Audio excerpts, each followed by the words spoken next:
পাপা তোমার খেলনা ইয়ে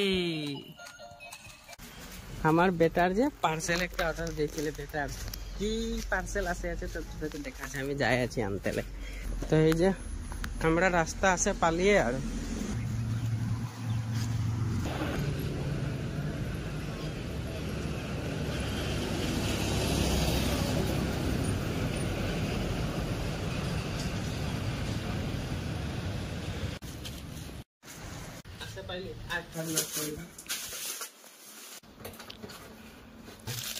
এখানে আগে ফিটিং করতে হবে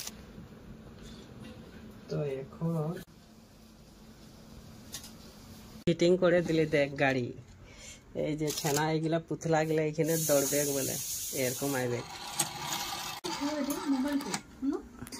তো এটা এখন পেন্সিল পেটি দুইটা লাগাতে লাগবে আজিও ঠকলো আমাকে পেন্সিল পেটি দুইটা নাই দিয়েছে তো এখন লাগাই করে দেখতে লাগবে